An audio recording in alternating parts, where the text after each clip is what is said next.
It was a strange place for two teenage boys to be, lying on the train tracks in the middle of the woods near Bryan, Arkansas. By the time the three men and the lead engine of the northbound Union Pacific saw the boys, it was already too late.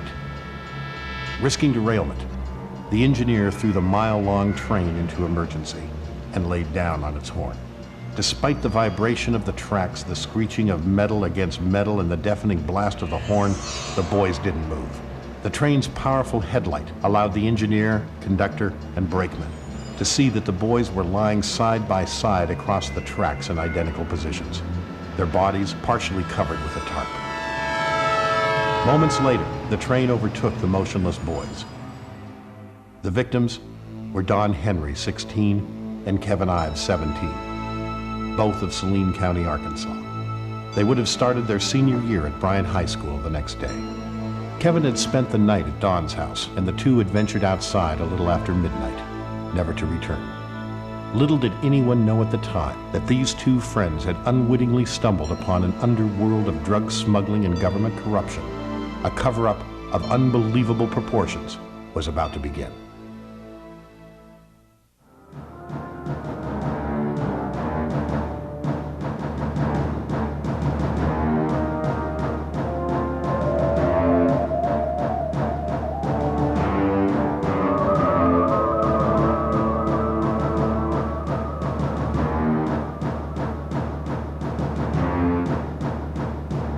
I believe Kevin and Don were near the tracks that night and saw either money or drugs dropped from an airplane. I believe that law enforcement officers killed them, and the cover-up began immediately. Expanded to the medical examiner, Fahmy Malek. At the time, Fahmy Malek, Arkansas State Medical Examiner, was the one responsible for ruling on cause of death. His plan was to rule the boys' death a double suicide.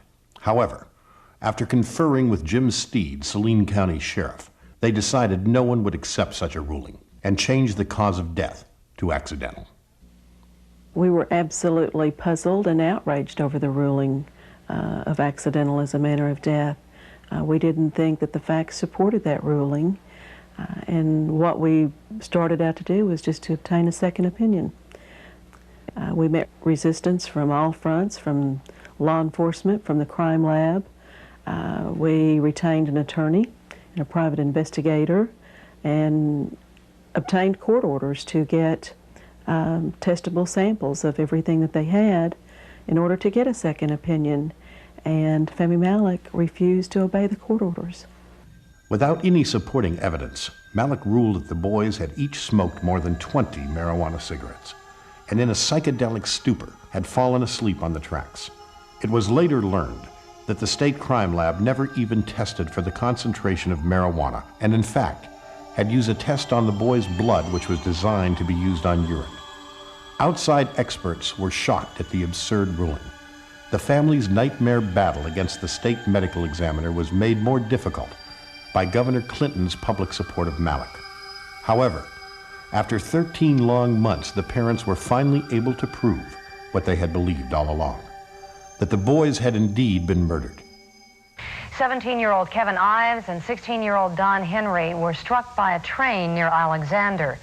The medical examiner has said that the boys were asleep and drugged with marijuana. The parents, however, disputed that claim and persuaded authorities to reopen the case. Because of their persistence, Kevin and Don's bodies were exhumed. New autopsies were performed, and a grand jury was convened. Dr. Joseph Burton, a nationally recognized forensic pathologist from out of state, performed the new autopsies. His findings revealed that Don Henry had been stabbed in the back, and Kevin Ives' face had been smashed by a blow from a rifle butt before their bodies were placed on the railroad tracks. This information alone would strongly suggest that the boys were injured, rendered unconscious, or even killed prior to their bodies being run over by the train. Burton's autopsies also revealed that Malek had mutilated Kevin's skull by sawing it in so many different directions that it was impossible to tell where the original skull fractures were. Malek also had completely dismantled Kevin's jawbones. Burton stated he had performed thousands of autopsies and had never seen anything like it.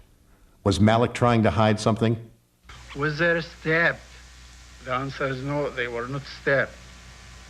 Were they dead beforehand? Absolutely no, they were alive. A former employee at the crime lab has said he discovered what appeared to be evidence of a stab wound during the original autopsy, but was told, quote, not to worry about it. Malik has refused all comment. The deaths of these two boys most probably were not accidental deaths, but that they met their death as a result of injuries inflicted on them by other people or another person. In addition to Burton, 2 other forensic pathologists and 7 forensic investigators with more than 100 years accumulated experience investigating homicides reviewed the case. It was their collective opinion that the ruling be changed to murder. During the midst of all of the turmoil with trying to get the ruling changed in our case, it became very apparent that this was not an isolated instance of an error in the ruling on the manner of death. There were many other cases statewide that we became aware of. In 1992, the Los Angeles Times tallied more than 20 additional cases where Dr. Malik had falsified evidence and ruled incorrectly. One case involved the murder of Raymond Albright, who had been shot 5 times in the chest with a Colt .45. Incredibly, Malik had ruled suicide. Another involved James Dewey Milam, whose body was found without the head. In this case, Malik ruled the cause of death to be an ulcer. Although Milam's head had been clearly severed with a knife, Malik claimed the family pooch had bitten off the head, eaten the entire thing, and then regurgitated. Malik says he tested the dog's vomit and found traces of Milam's brain and skull. Unfortunately for Dr. Malik, Milam's head was later found. Malik, it turns out, had made up the entire story. Media coverage of Malik's dishonest rulings resulted in a massive public outcry, calling for his removal from office. The medical examiner comes up and he has fabrication to where he has created his own evidence. This is of a magnitude that could create a national scandal, and if necessary, it will. I have work to do.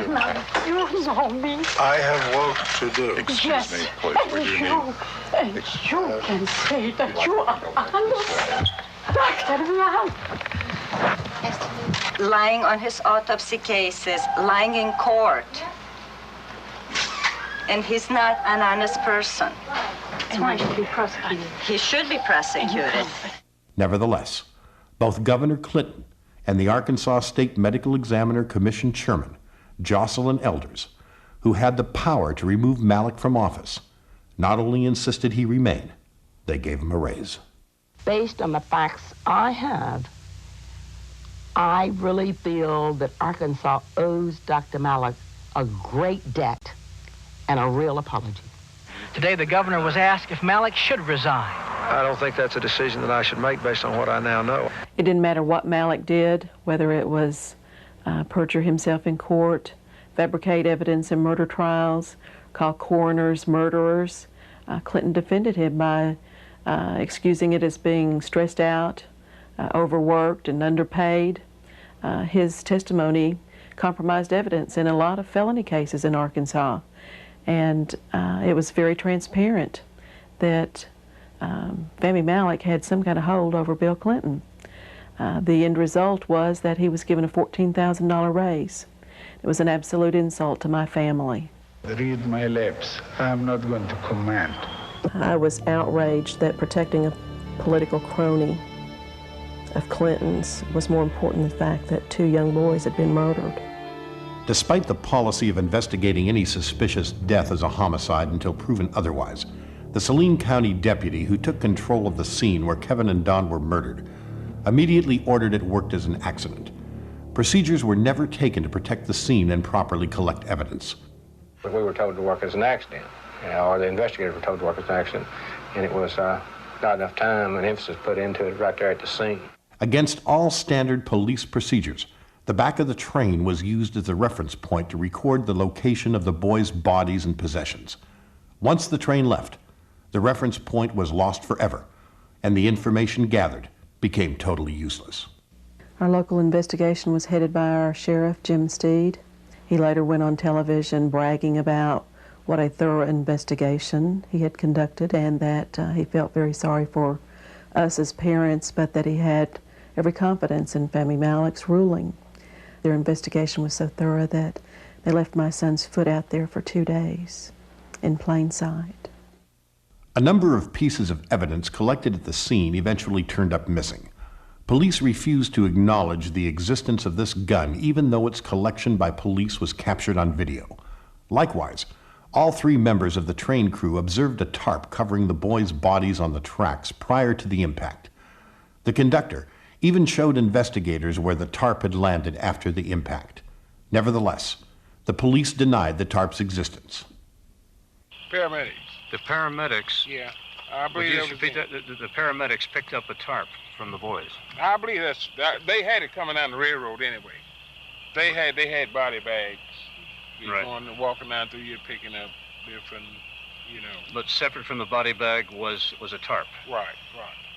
Remember what color it was? I can't remember. Everything was kind of in a chaos, and I really didn't pay that thing much attention. I knew it was some kind of a tarp. It wasn't a bad body bag, because they had it, more or less folded. And close as I can remember, they laid it down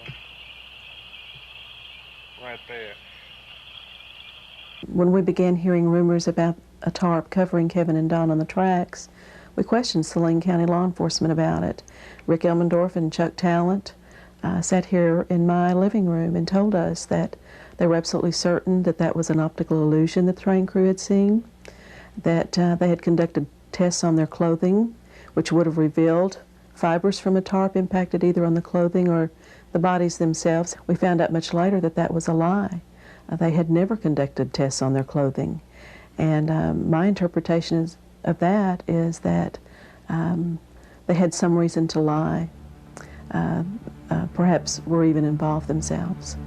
In what would turn out to be the most ironic twist in this case, Deputy Prosecutor Richard Garrett and his friend defense attorney Dan Harmon approached Linda Ives and convinced her that they would do everything in their power to catch those responsible for the murder of their son. Harmon was subsequently appointed special prosecutor to head the grand jury probe. However, as his investigation advanced, potential witnesses began turning up dead. May 1988. Keith Coney, who was believed to be with Kevin and Don that night, told friends and family members that law enforcement officials were responsible for the murders. 2 days later, he was killed when his motorcycle crashed while he was being chased. According to some officers, his throat had previously been slashed, and he was apparently fleeing his attackers when he lost control. However, this crucial information was left out of the final report. There was no autopsy or investigation. And I don't think it was an accident because he was fearing for his life, a couple of months before. He said a couple of times that he knew that he was being watched and he was afraid. Mrs. Alexander says her son knew the 2 teenagers run over by the train, and she says he indicated to her he had been there when the boys had died, that he spotted 2 attackers. But he knew there was 2 there. I did try to get him to tell me who, and he was either afraid or didn't know. November 1988. Keith McCaskill, who was allegedly at the tracks that night, turned over information he had about the boys' murders to Richard Garrett. Believing he had talked to the wrong people, McCaskill had made his own funeral arrangements, told family and friends goodbye, and within days was murdered himself, stabbed 113 times. His murder remains unsolved. The night of elections in 1988, he took 2 pennies out of his pocket and threw them on the bar there at the Wagon Wheel and said, "If Jim Steed loses this election, my life isn't worth 2 cents." And he was murdered that night. Harmon, Garrett, and members of the Arkansas police suddenly found themselves in the awkward position of having to try and convince the public that the deaths of these key witnesses, coming at a crucial point in the investigations, were merely a coincidence. I think that Mr. McCaskill was probably suffering from a lot of paranoia. And right now the indications are that nobody else was involved. Might there have been a reason, though, for his paranoia? I'm sure there was a reason for his paranoia. Because he had talked to the police or the prosecutor? I don't know that would be the reason.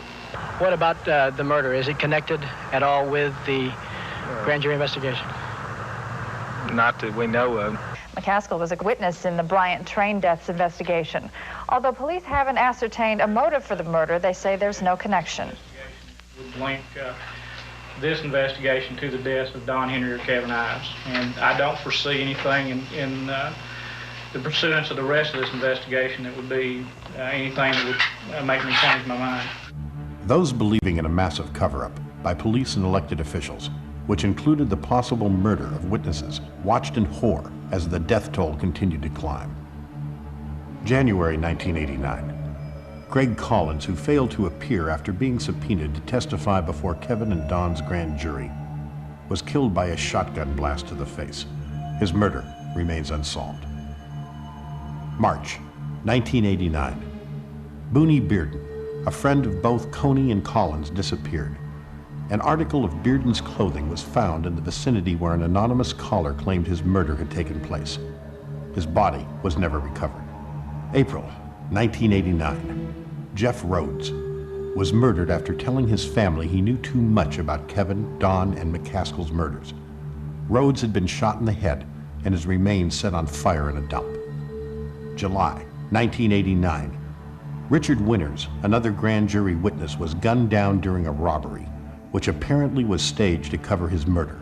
His case remains unsolved. June 1990. Jordan Kettleson, who was believed to be connected to the McCaskill murder, was killed by a shotgun blast to the head.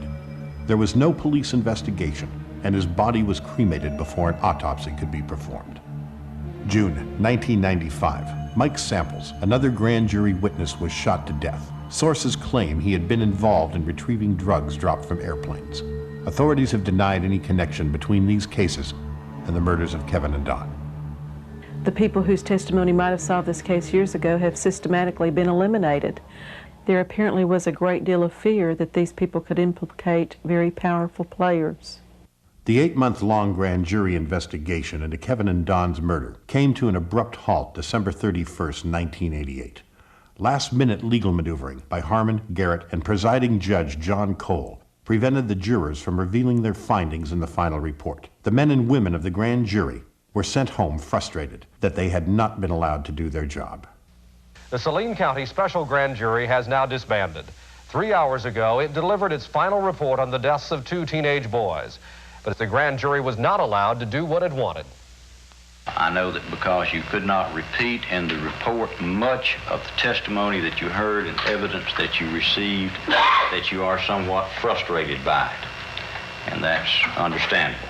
In the final analysis, I know that the grand jury hated at this point to give it up, because I think the public needs to know about the seriousness of the drug problem here in Saline County and maybe other surrounding counties.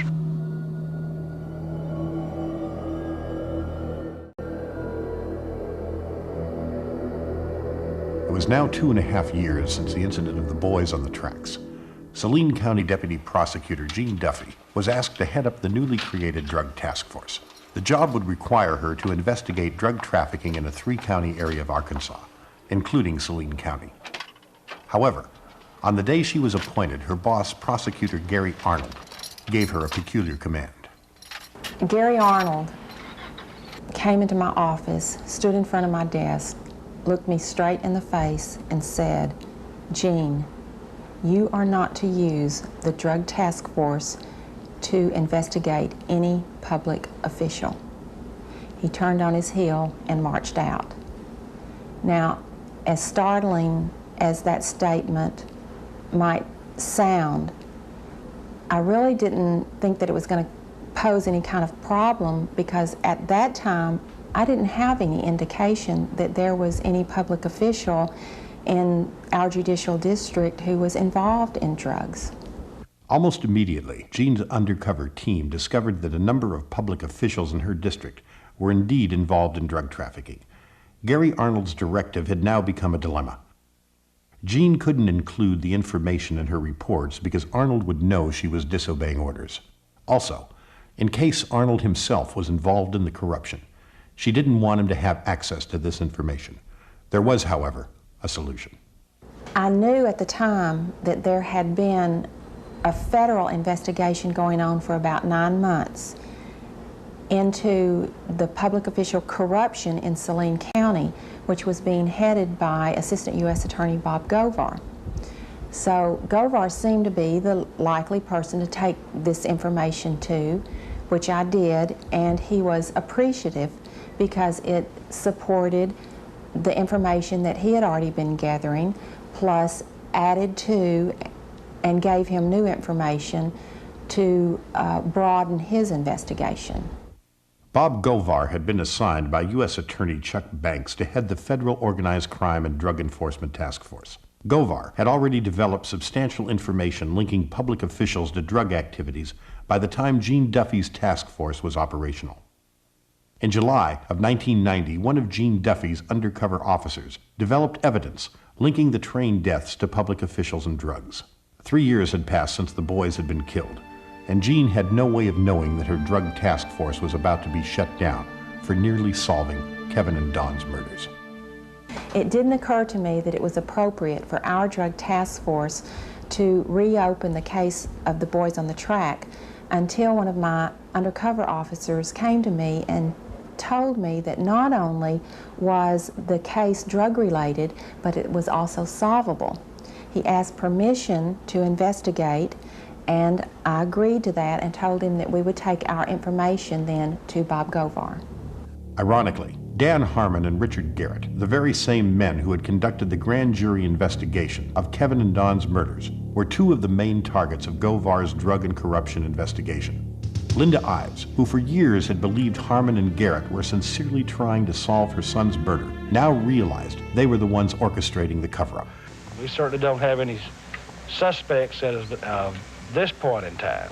It's been quite a while, and I really didn't anticipate that it would take this long when we first started. I'm frustrated in the amount of time that it's taken. Frustrated that we weren't able to accomplish some things we probably should have been able to. Whatever comes out of it, if someone's charged or not charged, the grand jury has done a tremendous job. But it still will leave the open question, if the boys were murdered, who did it? Well, until it's solved, that's correct. To make matters worse, Harmon suddenly became the prosecutor-elect for a 3-county district, which included Saline County. Harmon, who had friends in the Arkansas press, wasted no time in launching a massive media smear campaign against Gene Duffy. He immediately began a media crusade against me. First of all, using the Benton Courier and Linda Hollenbeck as the reporter, and he also used the Arkansas Democrat and Doug Thompson as the reporter. And for some reason, these two people would write anything that he said to them. They didn't care anything about substantiating anything he said. They just reported it. In the next 5 months, there were over 200 newspaper articles crucifying my reputation. Not one thing that they alleged was truthful. They had me stealing federal funds. They had me making illegal arrests. Every allegation that might destroy my credibility was made. I could have played the same game Harmon was playing and reported to the media the information that I had about him, and truth would have been on my side. But this would have jeopardized the federal investigation. And I wasn't so concerned about public opinion of me because I felt like in the end all the truth was going to come out, because at this point I still had faith in the judicial system. Harmon was pounding Gene from every angle. He influenced the filing of a $1.2 million lawsuit against Gene. He facilitated the sabotage of task force records through a fiscal officer who was reporting to Harmon. And he was threatening task force informants whose names had been given to him by a task force agent Gene had fired. By September of 1990, Harmon's smear campaign had reached a critical point, and Gene knew that unless Harmon was indicted, her days as head of the task force were numbered. Govar repeatedly assured Gene that indictments against Harmon and others were imminent, but they did not come in time to save Gene's job. According to Govar, his boss, U.S. Attorney Chuck Banks, was the holdup. The members of my board of directors had warned me for several weeks that they were not going to be able to continue to support me in the face of all of the bad publicity. And in fact, when they did fire me finally in November, it was not because of anything that I had done wrong, but because I had become, in their opinion, ineffective because of all of the bad press.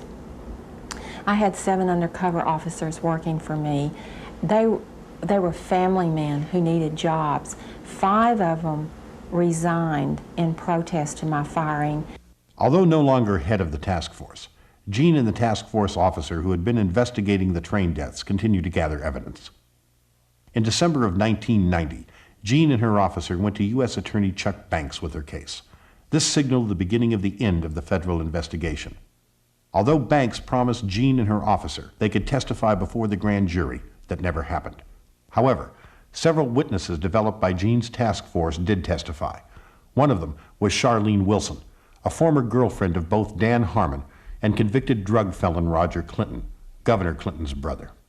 Charlene was recommended to our task force as an informant from DEA, who had used her as an informant, and also from at least 2 other law enforcement agencies that had used her as an informant and said that she was reliable. I used Charlene, and she proved to be very, very reliable. There was not one bit of information that she ever gave me that didn't pan out. Dan always had cocaine on him, always. Robert Govar and Chuck Banks were the U.S. attorneys for the District of Arkansas at that time. I was subpoenaed to testify on behalf of the drug trafficking and the cartel, more or less is what it was, that had to do with Dan Harmon. I was asked quite in depth about the drug trafficking that went on with Dan Harmon, Mr. Clinton, Roger Clinton. The very afternoon that Charlene testified before the federal grand jury, that the whole investigation started to unravel. I had taken in 4 informants to be interviewed to testify before the federal grand jury in Saline County affairs. They were actually never interviewed and were in fact badgered and harassed and told to leave. I received a phone call and they told me that I had made a very big mistake. And I was assured by the U.S. Attorney's Office that my name, that my testimony, that my statements, that the people that were on that witness list would never, ever be revealed. Well, ha ha, you know.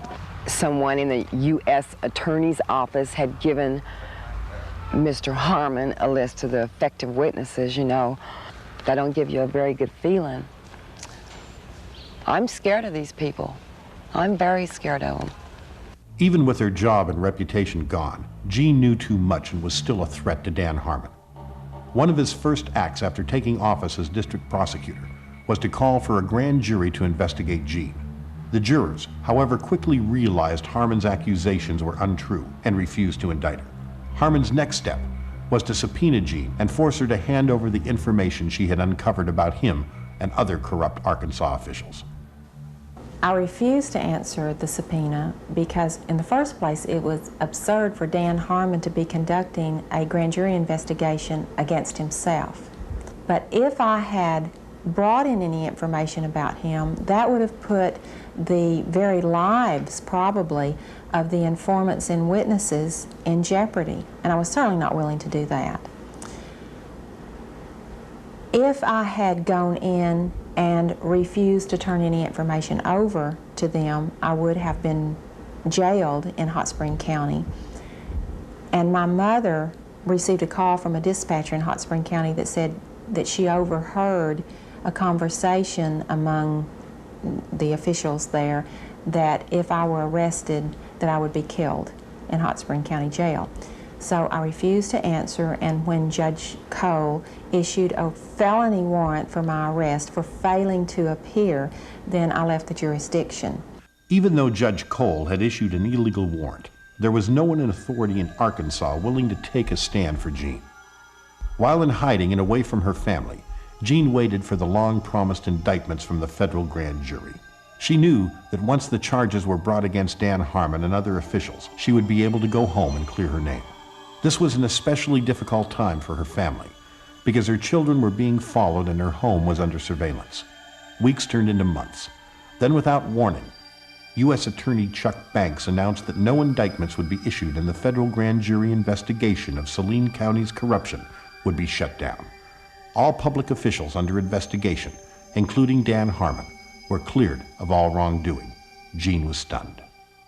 3 grand jurors contacted me, 2 of them indirectly and 1 of them directly, to inform me that they were ready to hand down indictments, but they were informed by Chuck Banks that the grand jury was being dismissed and that no indictments would be sought. They were not told that they had the authority to hand indictments down on their own. In my opinion, Chuck Banks should have been charged with obstructing justice. When Chuck Banks closed down the federal investigation, we were stunned. We couldn't understand what made Kevin and Don's murder so important and who had the power to shut down a federal investigation. In protest, Bob Govar resigned as lead counsel of the federal task force and was then demoted by his boss, Chuck Banks. Jean Duffy and her family were forced to leave the state.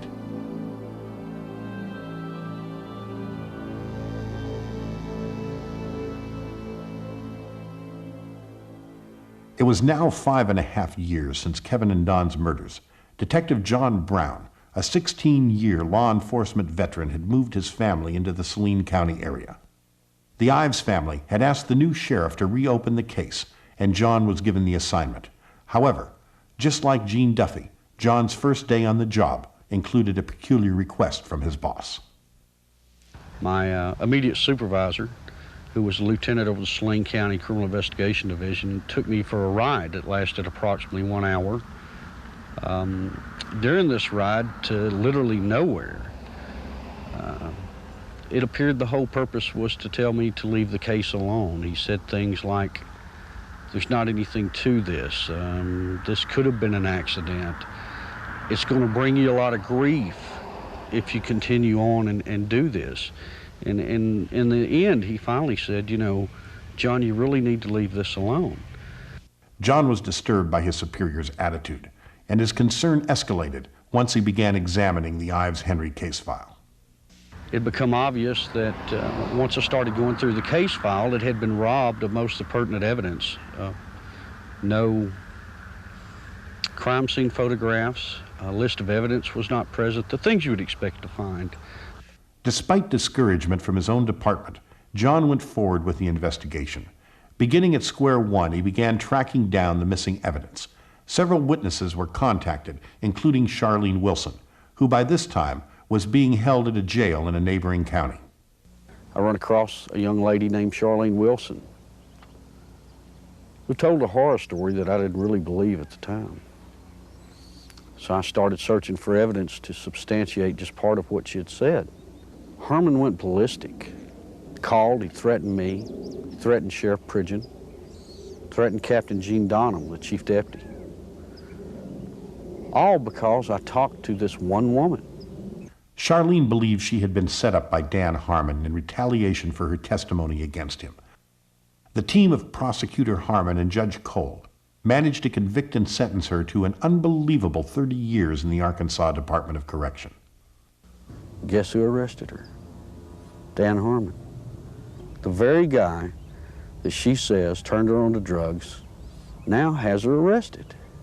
Dan Harmon, he walked to me, handed me what was supposed to be a search warrant, and he said, "Bitch," excuse me for saying that, "I told you if you ever brought my name up or brought anything up about the past dealings that we've had, that I'd take you down." He said, "You're going to prison. I'm going to put you in prison." He did. I'm here. I mean, I've watched second, third offense people walk around with probation on top of probation on top of probation. Not this lady. First time she's been arrested for drugs. they allege that they found in her home, she gets 30 years. Sure, everybody ought to be able to see through this. You have to look at judges, you have to look at prosecutors, local attorneys, and law enforcement officials. Now, these are the people that enforce the drug laws, that prosecute the drug laws, and judge the drug laws. And yet, they are webbed in with the drug trade in the state of Arkansas. John quickly understood why Charlene had been put away.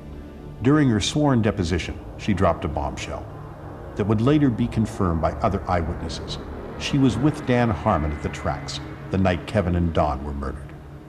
The people at the track that night, to my knowledge, were Dan Harmon. I do know that the boys were watching the drop site, okay? And they got curious as to what was being dropped there. According to reports from the FBI, DEA, Customs, and the Arkansas State Police, money and drugs were indeed being dropped from low-flying aircraft at night. These drops were part of a major drug smuggling operation headquartered at the airport in Mena, Arkansas. In 1982, cocaine trafficker Barry Seal had moved his multi-million-dollar cocaine smuggling operation from Louisiana to Arkansas and was permitted by government officials to continue his activities without interference. Arkansas State Police investigator Russell Welch and IRS federal agent Bill Duncan accumulated more than 20,000 pages of documents detailing the drug trafficking and money laundering activities at Mena. The airplanes, the aircraft that Barry Seal had there at Rich Mountain Aviation there was only one purpose for them. There was only one use for that type of aircraft, and that was smuggle cocaine. They had special cargo doors installed in the side without FAA permission so that these doors could be opened in flight. They'd pull in, slide back, and the cocaine could be dropped out of the side in flight. Indictments were prepared against 29 individuals and presented to a federal grand jury in 1986. Barry Seal was scheduled to testify in Arkansas when suddenly he was gunned down. Bill Duncan and I interviewed Barry Seal less than 2 months before he was killed, and he was served with a subpoena at that time. He was under subpoena to come to Arkansas and testify before the grand jury here when he was killed. 20 other witnesses were scheduled to testify, but only 3 were allowed to appear before the grand jury. 2 of those witnesses were barred from presenting any evidence. As expected, the grand jury was shut down and no indictments were issued. The drug smuggling activities continued after Seal's death. To date, a total of 9 separate state and federal investigations into Mena have been shut down. The first indication I had that Mena may tie to the death of these 2 kids was through an audio tape provided to me by Russell Welch, an Arkansas State Police investigator assigned to Mena. The tape was of a confidential informant inside the Federal Corrections Facility. That tape would allege that Don Henry and Kevin Ives were killed because of a connection to Mena, Arkansas. An actual report was generated by Saline County Sheriff's Office in 1987 and in 88 of people complaining of the planes flying over the tracks at approximately 100 feet above ground level with their lights out at night. One of the pilots who had been involved in the Mena drug smuggling operation, when interviewed by John, indicated the area where the boys had been murdered was indeed a drop site location known as A12. He described to me an aerial view of the tracks. If you were coming in from the west, flying to the east toward Little Rock, he described a mountain to the right and flying over a set of railroad track lights that govern the trains.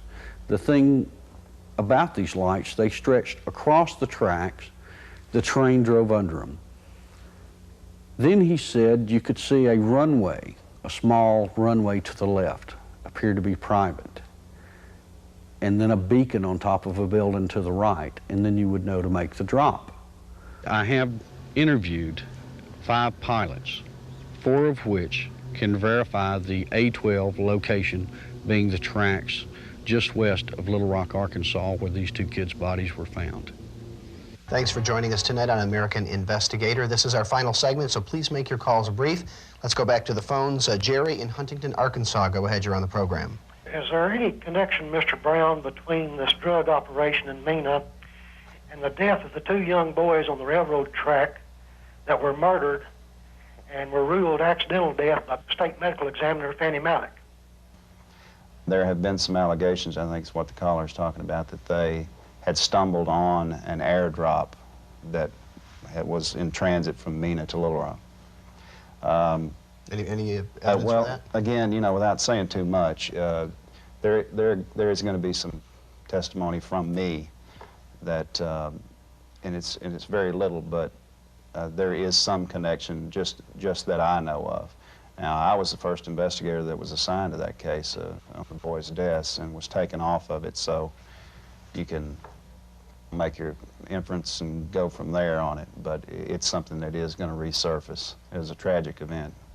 By now, another eyewitness had emerged who had seen Harmon with Kevin and Dawn at the tracks the night of the murder. I was out in the woods and came up on 5 people speaking with each other on the railroad tracks.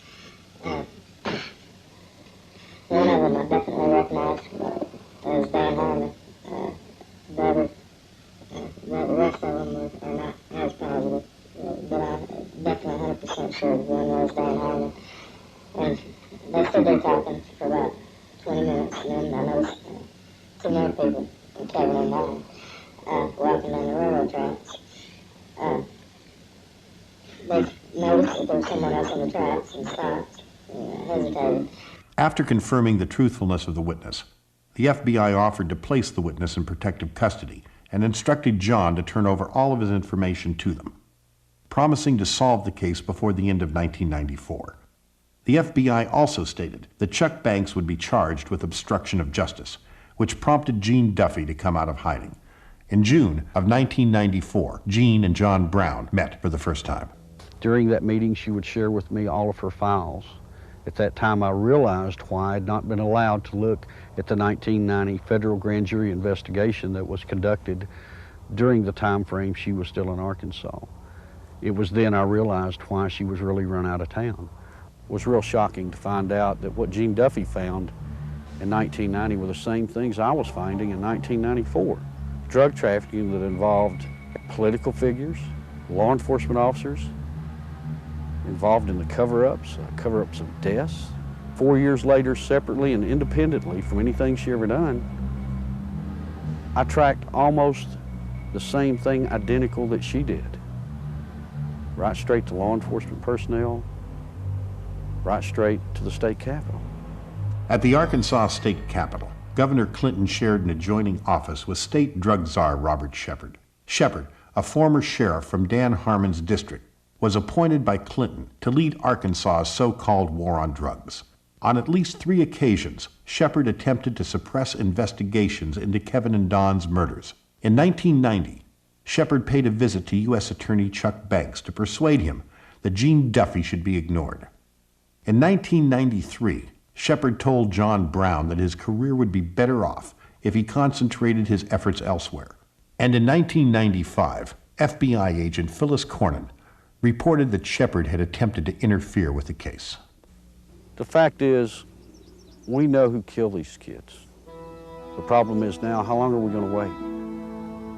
How long is it going to take before we make the decision that we're going to indict the murderers, and we're also going to indict the people that covered this thing up? Paula Casey, the U.S. District Attorney in Little Rock, has said, we're not going to talk about airplane drops. Why? That's why they were killed. How long do they have to go before justice prevails in Arkansas? When the Mena connection was made in my mind and I looked back on everything that had happened, I knew it was the only thing that had ever made sense to me. And this information had been available for years, but had been suppressed. Of course, now I look back on the chain of events and realize that I likely caused the shutdown of my own investigation. It's clear to me that the turning point was when I gave Chuck Banks the information developed by my task force that the boys were killed because they had stumbled upon a large shipment of drugs dropped from an airplane. In my heart, I feel that that was a red flag that caused Chuck Banks to close the investigation down before it led to Mena. Early on, the media did extensive coverage on Kevin and Don's death and helped us to keep pressure on our public officials over this case. But when it came to the political pressure, the Mena connection involved, they dropped the ball, perpetuating the cover-up. There's some people in the media that know the whole story. I had a reporter call, and I met with him, and it became obvious that he knew a lot more about Mena, Arkansas, the ongoing drug operation in Arkansas, money laundering. I mean, this guy was phenomenal. He even had records. He had done his own research. He'd been doing it for years. He works for a major newspaper in Arkansas now. And I said, you've got all this. I mean, you've got the story.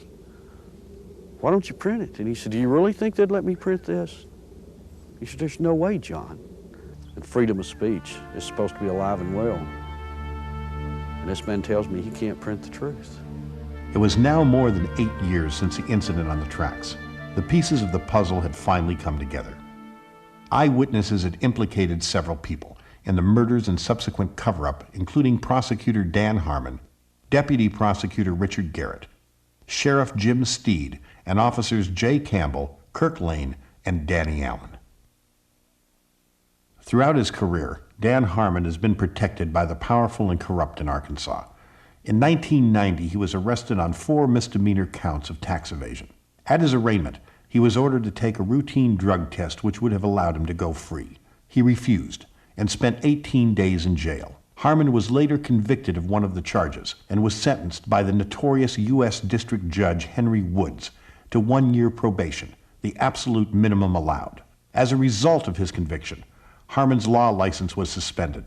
The suspension, however, was rescinded after a long list of high-ranking Arkansas officials, including Attorney General Winston Bryant, testified on Harmon's behalf. For many years, Bryant had been involved in the Mena drug smuggling investigations. More recently, at least 15 domestic violence complaints filed against Harmon by a number of his ex-wives have surfaced. The complaints, some of which Harmon has admitted to, range from holding a gun to his wife's head to biting off the thumb of one of his victims. Charges were never filed, and the reports were kept from the public by Harmon's friend, Benton Police Chief Rick Elmendorf. Dan Harmon continued to receive extremely favorable treatment from the Arkansas press. His continued re-election as Saline County prosecutor also gave him control over the drug task force, Gene Duffy's old job. In November 1995, a package containing fake cocaine labeled as evidence belonging to Harmon's drug task force was found in the possession of Harmon's wife, Holly. An investigation revealed the package had originally contained more than $100,000 worth of pure cocaine, which was now missing. A combined raid by the FBI and DEA confiscated drug-related files from Harmon's home and office. A racketeering case against Harmon was reportedly being built. However, after years of seeing similar investigations go nowhere, a weary public remains understandably skeptical. Finally, on November 29, 1995, the FBI, referring to Kevin and Don's murders, announced to Linda Ives that in light of the fact there is no evidence, it's time you consider the fact that a crime has not been committed. The obstruction of justice continues. There aren't any words in the English language that can describe how it makes you feel as a parent or as a citizen of Arkansas to see what our officials are capable of doing. You know, I think we were just kind of naive, common, ordinary people. Got up and went to work every day and came home and went to bed and assumed that everybody else did the same thing and tried to do what was right. And I think Kevin's death has been the rudest awakening that anybody could ever have to see what really goes on and to see what's important to elected and public officials. This is not a political issue with me. We were never a political family. Our lives revolved around the ball field and going to the lake and all of the things that a family does until the Arkansas political machine reached into our lives and destroyed the tranquility that we had. And I want the American people to know that we have to stand up against this kind of corruption, and we have to hold our officials accountable and make them work for us instead of against us. In my experience, I believe what is happening here in Arkansas is only a small sample as to what is happening nationwide, and I believe that all of America has to stand up and rescue the American system of justice.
Hello, my name is Pat Matriciano. I'm the producer of the video Obstruction of Justice. When I first heard of the plight of Linda Ives, I was moved to do whatever I could to assist the Ives family in obtaining justice. The making of this video is my way of helping to achieve that goal. Since the video's initial release in 1996, a number of significant events involving this case have transpired. Events which could have a potentially devastating effect on this nation. I would like to take this opportunity to bring you up to date.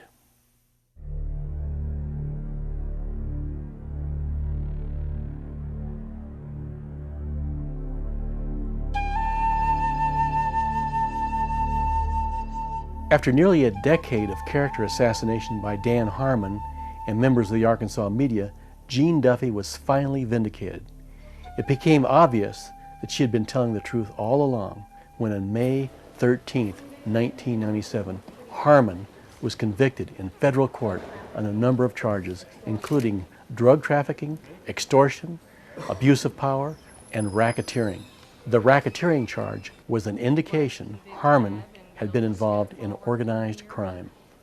What was the racketeering charge again? If that appears to be, is that what you're saying is the most important one? That is the most serious charge. And the racketeering charge is that he was operating the prosecuting attorney's office and the drug task force for his own benefit. As a criminal organization? Yes, So it's as a the criminal organization. So it's the most symbolic? It's the most serious. Harmon is currently serving time in federal prison. His convictions have become an embarrassment to the Arkansas political elite, who have vigorously defended him over the years. The walls of the corrupt Arkansas political machine and the corrupt media that protected it were finally beginning to crack. Missing from the charges against Harmon, however, was the charge of murder. This was inexplicable, since an eyewitness had stepped forward who could identify Dan Harmon as being on the tracks with Kevin and Don on the night of their murders. This witness had previously passed an FBI polygraph and had been placed in protective custody by the FBI. So would you say you're 100% sure? So that was 200% sure it was Danny Harmon, without any doubt. Without any doubt. I think that if the murder charge had been included in the RICO count as it should have been, there may very well have been a murder conviction today as well, and I'm very disappointed that and angry that the government refused to include that in their RICO count. I believe that the case deserves to be heard before a jury at least, and I think the outcome could have been very similar today. He could have been a convicted murderer. Our search for justice suffered a tremendous blow when in 1997 I was sued for $16 million by 2 Arkansas police officers whose names were mentioned during one scene in the tape. This was the scene in question. Eyewitnesses had implicated several people in the murders and subsequent cover-up, including Prosecutor Dan Harmon, Deputy Prosecutor Richard Garrett, Sheriff Jim Steed, and Officers Jay Campbell, Kirk Lane, and Danny Allen. This is News 4 at 10, where the news comes first. Good evening, everyone, and thank you for watching. I'm Kent Bates. I'm Denise Whitaker. Our lead story tonight takes us to federal court and a civil trial expected to wrap up with a verdict today. Instead, it's a few days off for a federal jury deliberating a defamation suit. The suit claims 2 Pulaski County deputies are wrongly connected to a double murder. Bob Clausen joins us from the News Center with more. Bob? Well, Denise, this is all about a documentary that outlines the murder of Don Henry and Kevin Ives, said to have been killed by a train initially, but some investigators say that they were murdered after witnessing a drug drop back in 1987. Over the past 5 days, the jury has sat through testimony defending and attacking the documentary.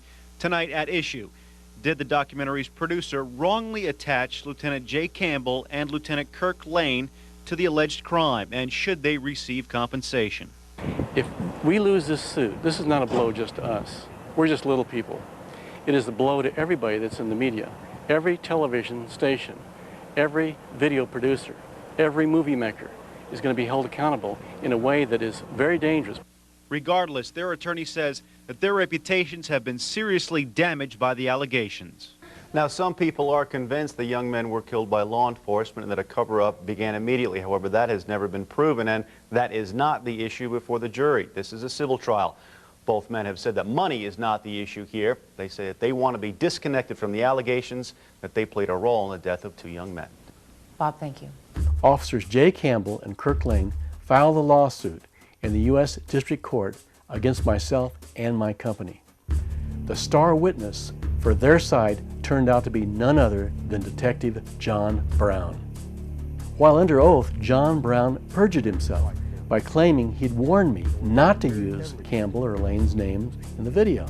This was a lie. Brown never said not to use their names, and in fact had insisted to me and my staff that they were indeed the primary suspects in the Ives-Henry murders. Both Linda Ives and Gene Duffy concurred with this conclusion and testified in trial that they believed Campbell and Lane were the hands-on killers and that the government was protecting them. In this unused video clip, Brown once again repeats his belief that Jay Campbell and Kirk Lane are the primary suspects in the Ives-Henry murders. You mentioned Jay Campbell earlier. Yeah. He called me about a month and a half ago and asked me if I'd heard about Lassiter being involved in anything else. Watch what you say to Jay Campbell. Be real careful. Because I've known Jay for about 8 years. I don't care. You be real careful. Who is that? Jay Campbell's head of the narcotics division for Pulaski County. There's been, rumors circulating in Pulaski County for a number of years about Jay. I have heard several reports of, and intelligence reports that he is involved in some stuff he shouldn't be involved in. Well, I've seen intelligence reports where Jay Campbell's admitted that he was telling Dan Lassiter when they were looking at him on drugs. With the paperwork that we've got, it's listed in there to where Jay Campbell was flying to Fayetteville with them and was actually telling Lassiter, hey, you're being investigated. The problem I have with it, he and Kirk Lane both, is are very early on in the Henry and Ives homicide, the two boys on the tracks, their name appeared as possible suspects. John Brown's friend and an assistant on the case, Constable Harmon Reeves, also confirmed what John Brown had always maintained was the truth about the case. Don and Kevin had been on the tracks and approached by another group of people, which was Mr. Harmon and 4 other people, and they ran away from them and got away. And then as the boys were trying to call for help or add a phone, that's when Mr. Campbell and Mr. Lane pulled up and apprehended them at that point. Kirk Lane and Jay Campbell pulled up in the car and jumped out to grab the 2 boys, and one went after Don, one went after Kevin. Kevin, the .22 was leaned up against one of the posts there, and he reached around to get the .22 and come around. When he did, every which officer was grabbing for him, grabbed the .22 from him and swung around and hit Kevin beside the head with a sharp blow enough to knock him unconscious at that point. It wasn't until a lawsuit was filed against me by Campbell and Lane that John Brown decided to change his story.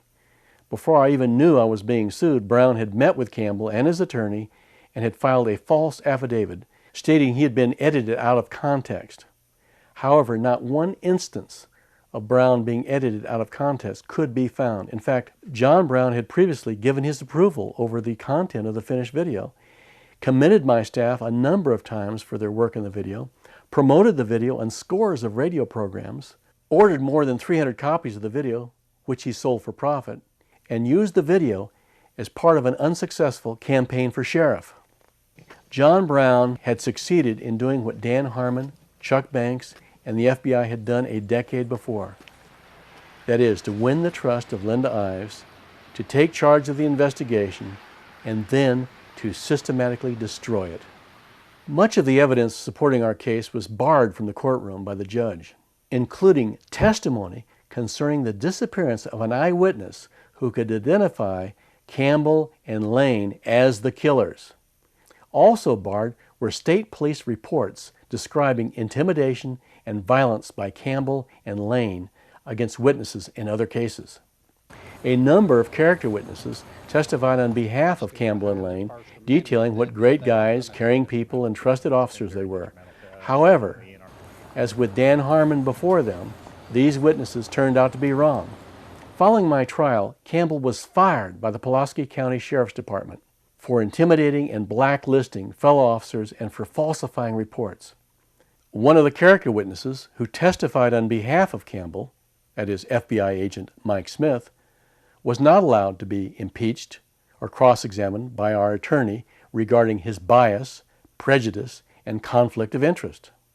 Ultimately, the jury was made to feel that they had no choice but to find in favor of the plaintiffs and against us. The judge cited John Brown's testimony as the key factor in upholding the jury's decision. Our lead story tonight, there is a verdict in the federal civil defamation trial brought by 2 sheriff's deputies against the makers of a documentary film. A jury today found the filmmakers guilty of publishing a false and damaging statement about 2 Pulaski County Sheriff's lieutenants. Kim Miller has been covering this trial this past week. She joins us now from the News Center. Kim? Kent, the jury ordered the filmmaker to pay the lieutenants a total just under $600,000. The case started when Jeremiah Films produced a documentary about the murders of 2 boys found on Saline County train tracks in 1987. $109,750 in compensatory damages and $200,000 in punitive for Lieutenant Jay Campbell. Lieutenant Kirk Lane was awarded $89,000 compensatory damages and $200,000 punitive. Those involved in making the film say the case is by no means over. We will argue for a directed verdict, and if we don't receive one, we will appeal. And I believe that justice will prevail in the end. We're not going to give up. I don't think there's any doubt in anybody's mind what the facts were, and that Linda and I are absolutely convinced that the plaintiffs were the hands-on killers. I've been told by a number of insiders that I am receiving political payback as a result of my involvement in an earlier video called The Clinton Chronicles. Whether or not that's the case, this type of legal harassment must not be allowed to continue. Should the ruling on this case stand, it will set one of the most dangerous precedents in American history. From now on, free speech will be severely limited. Small companies such as mine, who wish to hold public officials accountable for their actions, may very well be threatened with legal action and put out of business. Individuals will be forced to reconsider before saying or publishing anything negative about any public official. This case is now in the 8th Circuit Court of Appeals. Regardless of the outcome, we're going to continue to fight on behalf of Linda Ives and do whatever we can to see that justice will prevail.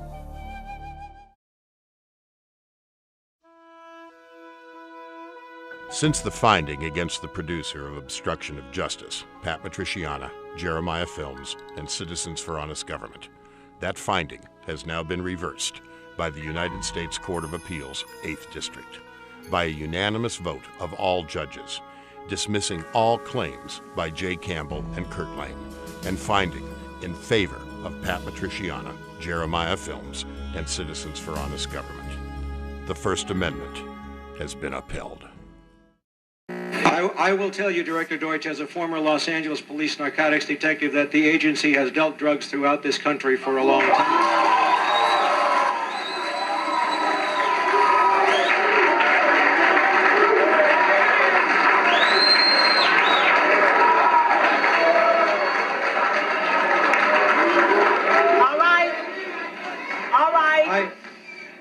All right, obviously that is an answer for a lot of you. Now can you please? I refer... All right, now can you please? I refer direct... Wait a minute.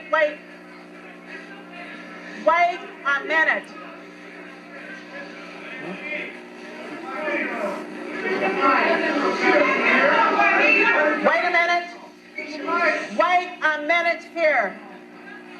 Wait a minute, if you don't like what's going on here, please leave now. No, leave now, because there are others who do want to hear what's going on in this room. Will you please take your seats? I will come back to you as we roll back across to the center section. Director Deutsch, I will refer you to 3 specific agency operations known as Amadeus, Pegasus, and Watchtower. I have Watchtower documents heavily redacted by the agency. I was personally exposed to CIA operations and recruited by CIA personnel who attempted to recruit me in the late 70s to become involved in protecting agency drug operations in this country. I have been trying to get this out for 18 years, and I have the evidence. My question for you is very specific, sir. If in the course of the IG's investigations and Fred Hitz's work, you come across evidence of severely criminal activity, Let him speak and it's classified, will you use that classification to hide the criminal activity, or will you tell the American people the truth?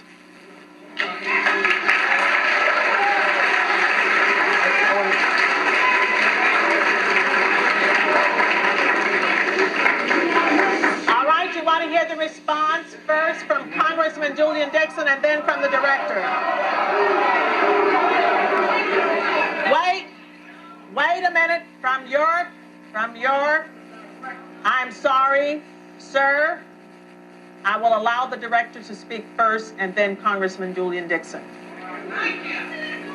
If you have information about CIA illegal activity in drugs, you should immediately bring that information to wherever you want, but let me suggest 3 places. The Los Angeles Police Department, please.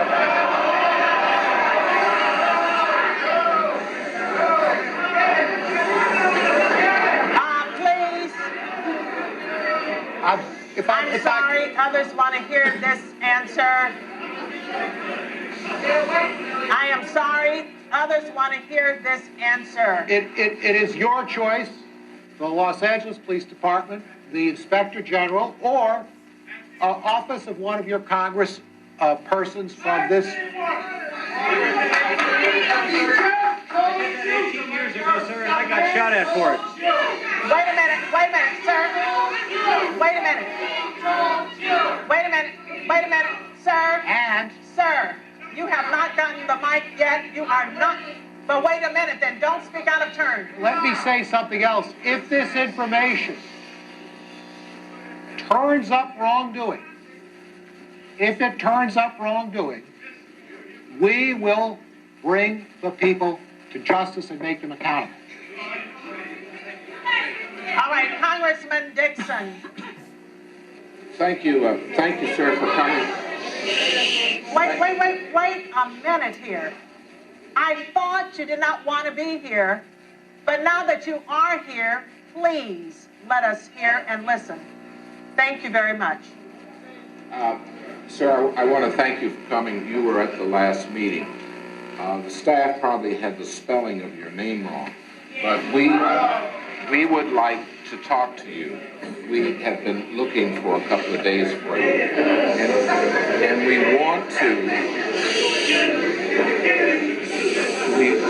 want to make sure that you contact the committee, because obviously you have some valuable information. If you want to give it to me privately, if you want to hand it to that aide where I can contact you this evening, please do it. Don't let us get away without getting a contact for you. Thank you, sir. Pass it up to him now so everyone can see that I got it. That would be fine.